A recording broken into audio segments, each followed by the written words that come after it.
సాధారణంగా ఏ కుటుంబంలో అయినా శుభకార్యాల సమయంలో బంధుమిత్రులను ఆహ్వానించి విందు ఇవ్వడం మన సాంప్రదాయాల్లో భాగం. అంతేకాదు, ఉద్యోగం వచ్చిన సందర్భంలోనూ, ప్రమోషన్ వచ్చిన సందర్భంలో మందుపాటితో పాటు విందు కూడా ఇస్తూ ఉంటారు. పెద్ద పెద్ద రెస్టారెంట్లో వేలల్లో ఖర్చు పెట్టి స్నేహితులకు, తెలిసిన వారికి పార్టీలు ఇస్తుంటారు. ఇలా కొన్ని పార్టీలు భోజనాలు పెట్టడం అనేది మనం చూస్తూ ఉన్నాం. అయితే తప్పు చేసిన వారికి ఊరు మొత్తానికి విందు ఇవ్వాల్సిన నిబంధన ఎక్కడైనా ఉందా అంటే ఇక్కడ ఉందని చెప్పాలి. ఇంతకీ ఎక్కడ అనుకుంటున్నారు? ఆ డీటెయిల్స్ ఏంటి ఇప్పుడు చూద్దాం. తాగి వచ్చారంటే ఇక్కడ ఊరు మొత్తం పిలిచి విందు భోజనం ఇవ్వాల్సిందే. ఇదెక్కడ నిబంధనారా బాబు? ఇలాంటి నియమాలు ఎక్కడైనా ఉంటాయా అని అనుకుంటున్నారా? అయితే మీరు గుజరాత్ రాష్ట్రంలోని బానాస్కాంఠ సమీపంలో కతిసితర గ్రామం గురించి తెలుసుకోవాలి. ఇక్కడ ఇలాంటి నిబంధన ఒకటి ఉంది. ఈ గ్రామంలో మద్యం సేవించడం అనేది చిన్నపిల్లల దగ్గర నుంచి పండు ముసలి వాళ్ళ వరకు ఎవరూ సహించరు. మద్యపాన నిషేధం చేయాలనే బలమైన సంకల్పంతో ఉన్నారు. దీనిలో భాగంగానే కొన్ని కఠిన నిబంధనలు అమలు చేస్తూ ఉన్నారు. మద్యపానం వల్ల ఎన్నో కుటుంబాలు రోడ్డున పడుతున్నాయి.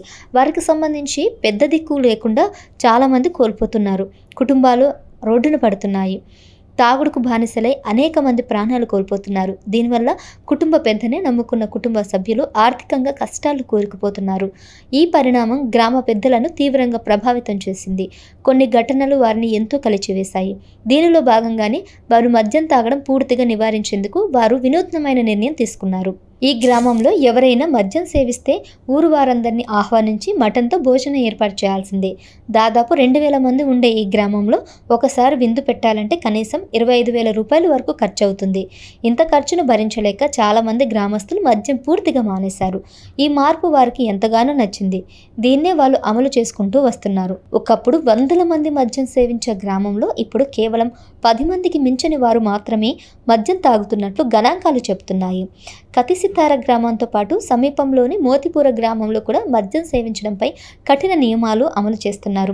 అక్కడ మద్యం తాగిన వారికి 2,000 జరిమానా విధిస్తారు. ఈ జరిమానా ద్వారా వచ్చిన మొత్తాన్ని మద్యం వల్ల అనాథలైన పిల్లలు విద్య కోసం వినియోగిస్తున్నారు. ఈ విధానం గ్రామాన్ని మారుస్తుందని స్థానికులు చెప్తున్నారు. మద్యపానం సేవించడం వల్ల తాము ఎన్నో ఇబ్బందులను ఎదుర్కొంటున్నామని, ఎన్నోసార్లు ప్రభుత్వాన్ని విన్నవించినా పట్టించుకోవడం లేదని మహిళలు వాపోయారు. ఇక ప్రభుత్వం ఏదో చేస్తుందని ఆశించడం మానేశారు. ప్రభుత్వం నుంచి ఎదురు చూడకుండా స్వయంగా నిబంధనలు పెట్టుకొని వాటిని అమలు చేయడం ద్వారా గ్రామ ప్రజలు మంచి మార్పును తీసుకువచ్చారు. ఈ మార్పు వారిలో స్థైర్యాన్ని నింపింది. చుట్టుపక్కల గ్రామాలకు వీళ్ళు ఎంతో ఆదర్శంగా నిలుస్తున్నారు. వారి ఆలోచనకు జేజేలు కొడుతున్నారు.